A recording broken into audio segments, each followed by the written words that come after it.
Love Simon, Chapter 1. It's a weirdly subtle conversation. I almost don't notice I'm being blackmailed. We're sitting in metal folding chairs backstage, and Martin Addison says, "I read your email." What? I look up. Earlier in the library, not on purpose, obviously. You read my email? Well, I used a computer right after you, he says, and when I typed in Gmail, it put up your account. You probably should have logged out. I stare at him, dumbfounded. He taps his foot against the leg of his chair. So what's the point of the fake name? He asks. Well, I'd say the point of the fake name was to keep people like Martin Addison from knowing my secret identity. So I guess that worked out brilliantly. I guess he must have seen me sitting at the computer, and I guess I'm a monumental idiot. He actually smiles. Anyway, I thought it might interest you that my brother is gay. Not really. He looks at me. What are you trying to say? I ask. Nothing. Look, Spear, I don't have a problem with it. It's just not that big of a deal. Except it's a little bit of a disaster, actually. Or possibly an epic fuckstorm of a disaster. Depending on whether Martin can keep his mouth shut. This is really awkward, Martin says. I don't even know how to reply. Anyway, he says, it's pretty obvious that you don't want people to know. I mean, I guess I don't. Expect the whole coming out thing doesn't really scare me. I don't think it scares me. It's a giant holy box of awkwardness, and I won't pretend I'm looking forward to it, but it probably wouldn't be the end of the world, not for me. The problem is, I don't know what it would mean for Blue if Martin were to tell anyone. The thing about Blue is he's kind of a private person. The kind of person who wouldn't forget to log out of his email. The kind of person who might never forgive me for being so totally careless. So I guess what I'm trying to say is I don't know what it would mean for us. For Blue and me. But I seriously can't believe I'm having this conversation with Martin Addison. Of all the people who could have logged into Gmail after me. You have to understand that I never would have used the library computers in the first place. Except they blocked the wireless here. And it was one of those days where I couldn't wait until I was home on my laptop. I mean, I couldn't even wait to check it on my phone in the parking lot. Because I had written Blue from my secret account this morning, and it was sort of an important email. I just wanted to see if he had written back. I actually think people would be cool about it, Martin says. You should be who you are. I don't even know where to begin with that. Some straight kid who barely knows me, advising me on coming out. I kind of have to roll my eyes. Okay, well, whatever. I'm not going to show anyone, he says. For a minute I'm stupidly relieved. But then it hits me. Show anyone? I ask. He blushes and fidgets with the hem of his sleeve.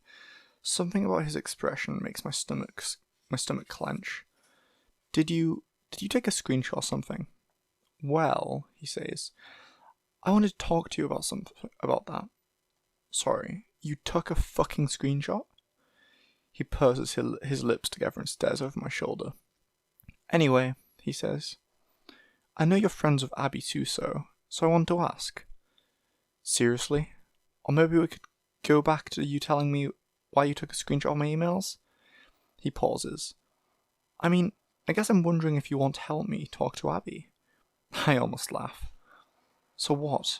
You want me to put in a good word for you? Well, yeah, he says. And why the hell would I do that? He looks at me, and it suddenly clicks. This Abby thing. This is what he wants from me. This, in exchange for not broadcasting my private fucking emails. And Blue's emails? Jesus Christ. I mean, I guess I figured Martin was harmless. A little bit of a goobery nerd, to be honest. But it's not like that's a bad thing.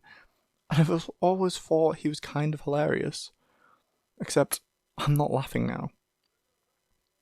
You're actually going to make me do this, I say. Make you? Come on, it's not like that. Well, what's it like? It's not like anything. I mean, I like this girl. I was just thinking you'd want to help me here. Invite me to stuff. When she'll be there, I don't know. And what if I don't? You'll put the emails on Facebook? On the fucking Tumblr? Jesus, the Creek Street Secrets Tumblr, gone zero for Creekwood High School gossip. The entire school would know within a day. We're both quiet. I just think we're in a position to help each other out, Martin finally says. I swallow thickly. Paging Marty. Miss Albright calls from the stage. Act 2, Scene 3. So, just think about it. He dismounts his chair. Oh yeah, I mean, this is so goddamn awesome, I say. He looks at me, and there's this silence. I don't know what the hell you want me to say, I add finally. Well, whatever, he shrugs. I don't think I've ever been so ready for someone to leave. But as his fingers graze the curtains, he turns to me. Just curious, he says. Who's Blue? No one. He lives in California. If Martin thinks I'm selling out Blue, he's fucking crazy. Blue doesn't live in California. He lives in Shady Creek. And he goes to our school. Blue isn't his real name. He's someone. He may even be someone I know. But I don't know who. I'm not sure I want to know. I'm seriously not in the mood to deal with my family. I probably have about an hour until dinner, which means an hour of trying to spin my school day into a string of hilarious anecdotes. My parents are like that. It's like, you can't just tell them about your French teacher's obvious wedgie, or Garrett dropping his tray in the cafeteria. You have to perform it. Talking to them is more exhausting than keeping a blog. It's funny though. I used to love the chatter and chaos before dinner. Now it seems like I can't get out the door fast enough. Today especially. I stop only long enough to click the leash onto Bieber's collar and get him out the door. I'm trying to lose myself in Tegan and Sarah on my iPod. But I can't stop thinking about Blue and Martin Addison and the holy awfulness of today's rehearsal. So Martin is into Abby, just like every other geeky straight boy in advanced placement, and really all he wants is for me to let him tag along when I hang out with her. It doesn't seem like a huge deal when I think about it that way. Except for the fact that he's blackmailing me. And by extension, he's blackmailing Blue. That's the part that makes me want to kick something. But Tegan and Sarah help. Walking to Nick's helps. The air has that crisp early fall feeling, and people are already lining their steps with pumpkins. I love that. I've loved it since I was a kid. Bieber and I cut around to Nick's backyard, and through the basement, there's a massive TV facing the door, on which Templars are being brutalized. Nick and Leah have taken over a pair of rocking video game chairs. They look like they haven't moved all afternoon. Nick pauses the game when I walk in. That's something about Nick. He won't put down a guitar for you, but he'll pause a video game. Bieber, says Leah. Within seconds, he perches awkwardly with his butt in her lap, tongue out and leg thumping. He's so freaking shameless around Leah. No, it's cool. Just greet the dog, pretend I'm not here. Aw, do you need me to scratch your ears too? I crack a smile. This is good. Things are normal. Did you find the traitor? I ask. Killed him. He pats the controller. Nice. Seriously, there's no part of me that cares about the welfare of assassins or Templars or any game character ever. But I think I need this. I need the violence of video games, and the smell of this basement, and the familiarity of Nick and Leah, the rhythm of our speech and silences, the aimlessness of mid-October afternoons. Simon, Nick hasn't heard about Le Wedgie.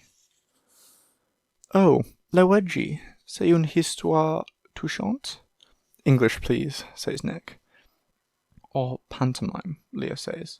As it turns out, I'm kind of awesome at reenacting epic wedgies. So maybe I do like to perform. A little. I think I'm getting that Nick and Leah 6th grade field trip feeling. I don't know how to explain it. But when it's just the three of us, we have these perfect, stupid moments. Martin Addison doesn't exist in this kind of moment. Secrets don't exist. Stupid, perfect. Leah rips up a paper straw wrapper, and they're both holding giant styrofoam cups of sweet tea from Chick-fil-A. I actually haven't been to Chick-fil-A for a while. My sister heard they donate money to screw over gay people, and I guess it started to feel weird eating there, even if their Oreo milkshakes are giant vessels of frothy deliciousness. Not that I can bring that up with Nick and Leah. I don't exactly talk about gay stuff with anyone, except Blue. Nick takes a swig of his tea and yawns, and Leah immediately tries to launch a little paper wad into his mouth. But Nick clamps his mouth shut, blocking it. She shrugs. Just keep on yawning, sleepyhead. Why are you so tired? Because I party hard all night, every night, Nick says. If by party you mean your calculus homework. Whatever, Leah, he leans back, yawning again. This time, Leah's paperwad grazes the corner of his mouth. He flicks it back toward her. So I keep having these weird dreams, he adds. I raise my eyebrows. Yikes. TMI? Not that kind of dream. Leah's whole face goes red. No, just, Nick says, like, actual weird dreams. Like, I dreamed I was in the bathroom putting on my contacts, and I couldn't figure out which lens went in which eye. Okay, so then what? Leah's face is buried in the fur on the back of Beaver's neck, and her voice is muffled. Nothing. I woke up. I put my contacts in like normal, and everything was fine. That's the most boring dream ever, she says, and then a moment later, isn't that why they label the left and right sides of the containers? Or why people should just wear glasses and stop touching their eyeballs? I sink cross-legged onto the carpet.